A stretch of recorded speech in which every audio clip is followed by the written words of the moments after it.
And of course, without fail, I release a video talking about all the news for September, and then they release more news going on with Harry Potter. So let's go over it really quickly. So first off, let's talk about the noseless elephant in the room. There is a casting rumor that they are not just looking for male actors to play Voldemort. They're looking at both male and female, and a lot of people are a little bit upset on the idea of it, but I think there's a reason for the female casting, not the reason for people being upset. I get that too, but when I first heard it, I thought the same thing. I was like, are they just going to completely gender bend the role so then it's going to be Tammy Riddle? Ugh. No, I think if you read the books, if you've read the books, when they describe Voldemort, he has a high-pitched voice, and when he's going to be a skeletal looking man with a high-pitched voice, it'd be very easy to make it female. Voldemort could be female. Tom Riddle would be male. So there would be the problem, and you'd have Tom Riddle when he comes out of the Chamber of Secrets, Tom Riddle in the flashbacks that we see of him in Half-Blood Prince, and then you'd have female Voldemort, which could work. High-pitched voice,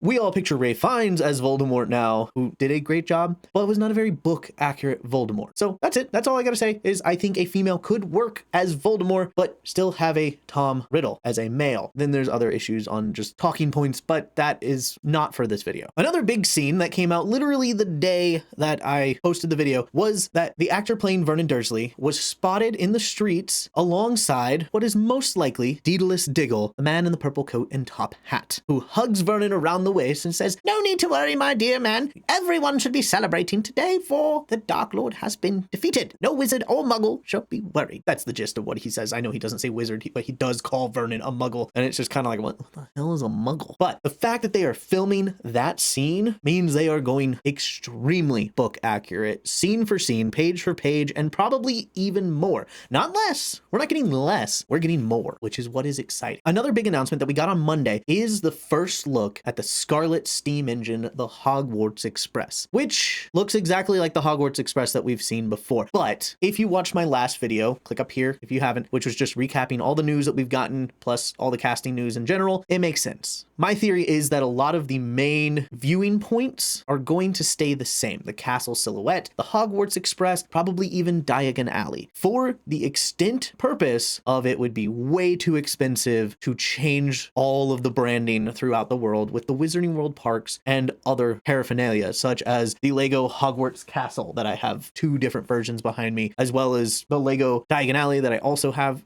People would feel a little bit slighted when it's like, hey, all that stuff that you have that's Harry Potter themed? Yeah, that's not relevant to our new series, and it would make the parks cheap because it's like, hey, look, here's the old stuff. You don't get any of the new stuff. I'm sure they'll update all the videos. So that's it on the news. We also have the book covers for the full cast audio, but because there's so much to those with Easter eggs and all that, I'm going to save that for another video, which will probably come out the same day I post this video or the next day. So make sure to subscribe and look out for that because it will be coming quite quickly. So without further ado, stay marvelous and Nox.